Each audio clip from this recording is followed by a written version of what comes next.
o PHN. Vamos saber um pouquinho da história do Guilherme, começar a contar essa história. A gente já se cruzou em tantos palcos pela vida, em tantos eventos, e é sempre oi, como é que tá, beleza? Aí ele, não, papá. E a gente nunca para ouvir a história, a gente já admira o trabalho, mas quando a gente conhece a história, a gente passa a admirar o ser humano. Isso é muito importante, para continuidade, para que realmente a gente entenda que a música ela é muito mais do que cantar, arranjar, executar, gravar. Ela é mais do que isso, ela é vida. A palavra de Deus é vida. A gente vê isso lá em Hebreus, que a palavra de Deus é viva, ela é eficaz, ela é penetrante. E quando essa palavra é cantada, ela tem um efeito ainda muito maior. Então, nós percebemos que a música ela tem uma responsabilidade na evangelização muito grande. E tem muita coisa por detrás de uma pessoa que canta. A sua história, por exemplo. Vamos começar a conversar aqui.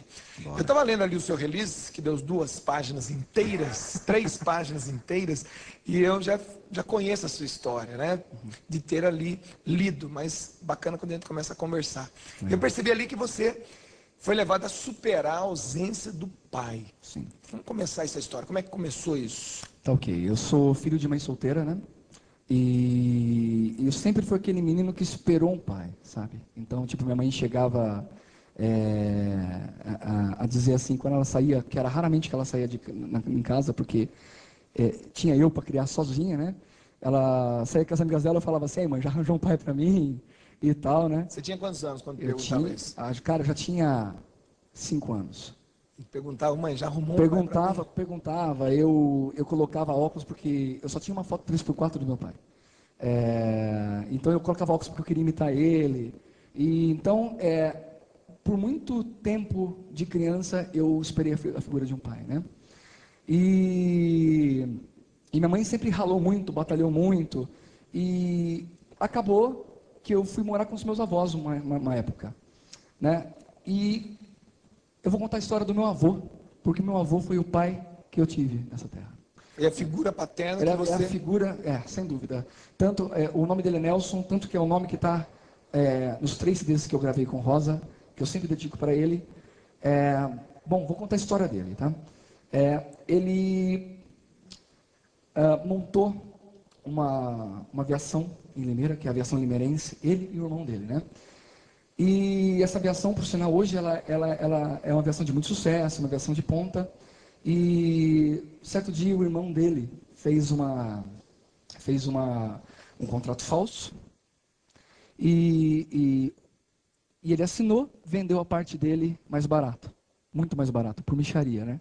Com esse dinheiro, ele comprou um bar e comprando o bar, ele aprendeu a beber e virou alcoólatra o resto da vida. Com isso, ele era uma pessoa excelente, amorosa, ele era divertido, mas bebeu, virava o inferno. E quem sofreu com isso foi os filhos da minha avó, e foi minha avó. E então, no mesmo tempo que eu tinha uma figura paterna, eu tinha uma figura violenta dentro de casa, né? E assim se sucedeu, eu fui crescendo com esse homem, que quando eu nasci, ele, pelo fato de eu ser filho de mãe solteira, naquela época, hoje já é difícil, naquela época era muito mais difícil, ele meio que me repudiou. Mas bastava minha mãe ir para o trabalho, eu queria ir para o berço, brincar e tal. Minha mãe contava isso para mim, né? Acontece que em 92, 93, no aniversário de 62 anos, ele se entupiu de comer bolo, a pressão dele subiu, foi parar no hospital, uma rede pública, e voltou embora muito pior, por erro médico, né? Engraçado que eu me lembro que a última vez que eu vi ele estava deitado numa cama e minha avó tinha subido no centro da cidade, porque a gente morava no sítio, né? Ela subiu no centro para conversar com o médico, com meu tio, e ela me deixou encarregado de eu dar sopa para ele, porque estava se alimentando porque a gente tinha que alimentar ele porque ele não conseguia mais, e ele estava usando sonda, né? E a casa era muito grande, eu tinha medo, às vezes, daquele casarão, era escuro, e eu fui dar comida para ele, e de repente ele urinou pela sonda. Eu morri de medo, saí do quarto, e deixei lá. Tipo, eu nem terminei de dar comida para ele. Essa é a última lembrança que eu tenho dele. Eu tinha 12 anos. Não, tinha 11 anos. Essa é a última lembrança que eu tenho dele. Depois disso, ele voltou para a Unicamp e faleceu em uma semana, em 10 dias, uma semana, faleceu por causa de erro médico. Então, e minha mãe falava para mim, minha avó falava, não vai ver ele no hospital porque ele está muito mal, então lembra dele, a figura que você lembrava dele, e a última lembrança que eu tenho é o dia que eu tive medo dele. Só que antes disso, eu já tinha me mudado para Cosmópolis. Minha mãe finalmente chegou com o pai, para mim, que eu tanto esperava. Eles se casaram no civil e se mudaram para Cosmópolis. Eu morava em Artur Nogueira. Eu já morava em Artur Nogueira no sítio, né? Eles se mudaram para Cosmópolis e eu fui junto. A princípio, esse meu padrasto, ele era um cara normal, assim. Ele era tranquilo. Mas com o tempo foi passando, ele foi tendo umas reações violentas e acabou que eu vi que não era bem aquilo que eu tinha conseguido, entendeu? Você esperava que tua mãe te arrumasse um pai. Exatamente. Né? Essa ausência era muito forte. Exatamente. De repente, quando chegou, não era aquilo que você estava esperando. E aquele menino do sítio, que era super inocente, que não sabia de nada, foi para a cidade, entendeu? E indo para a cidade, ele acabou sendo meio que o nerd da turma, entendeu? Que não sabia de nada. E a pressão em casa começou a aumentar, eu comecei a ter minhas primeiras surras. E, cara, apanhar de padrasto é difícil. É difícil. Tanto que não é só que apanhar de padrasto, mas era a forma que eu apanhava.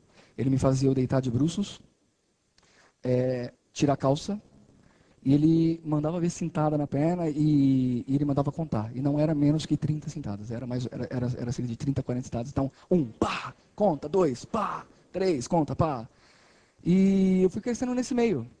Isso foi me tornando um cara muito reprimido, muito tímido. Mas, com essa morte do meu avô, minha mãe não podia contar muita coisa para ele, para o meu avô, porque ia causar uma guerra dentro de casa. E ela estava com começo de casamento, né? E meu padrasto vinha de uma cultura assim de apanhar em casa, entendeu? Então, tipo, ele sentava o rei e boa, né? E eu sofri muito com isso. Então, isso foi gerando um adolescente muito tímido, bem retraído. E aí meu avô morreu, a coisa piorou. Né? A coisa piorou. Meu padrasto inventou de me bater com um galho de jabuticabeira. A gente tinha um jabuticabeira em casa, no quintal de casa. E eu tinha aerofobia, eu tinha medo de altura. Então ele me fazia eu subir na jabuticabeira, pegar um galho, limpar o galho, untar com óleo. Geralmente o galho não era bom, então eu tinha que subir de novo. E ele fazia a mesma coisa, deitava de bruços e para a perna. Geralmente por causa de nota vermelha. Isso começou na quinta série. Tirasse um D, deita no sofá e bate. Conta até 40. E minha mãe não podia fazer nada, porque quando ela começou a reagir, ela começou a tomar o dela também. Entendeu? E na época, ela não tinha problema assim de violência com ele. Espera um pouquinho aí, porque essa história... Agora você imagina quando você estiver na frente de um palco, com o Guilherme, toda a banda Rosa Saron tocando. Então você imagina que ali tinha um menino, existia uma criança, um menino que tinha tudo para dar errado na vida. Não tem aquelas pessoas que têm tudo para dar errado e dar certo? A compensação tem aquelas pessoas que têm tudo para dar certo e dar errado. Então você tem que entender que por trás dessa voz potente, tem uma criança que apanhava, que esperava o pai, mas que Deus é providente, Deus vai fazendo as curas acontecer até o ponto de dar de presente uma banda, que ele vai contar até que ele mandou a fitinha para fazer. Eu quero ser cantor do Rosa Saron, como é que foi? É muito lindo isso aí, mas deixa eu perguntar para o Lerão aqui que está com o microfone na mão. Ele está com o microfone ali. Quando o Guilherme chegou, você olhou, dava para ver que tinha uma história desse tamanho atrás ou não? Não conhecia e é muito bacana porque eu acho o testemunho dele muito diferente do que a gente está acostumado a ouvir, bonito. eu estou feliz dele estar podendo compartilhar isso hoje com as pessoas, porque as pessoas não conhecem.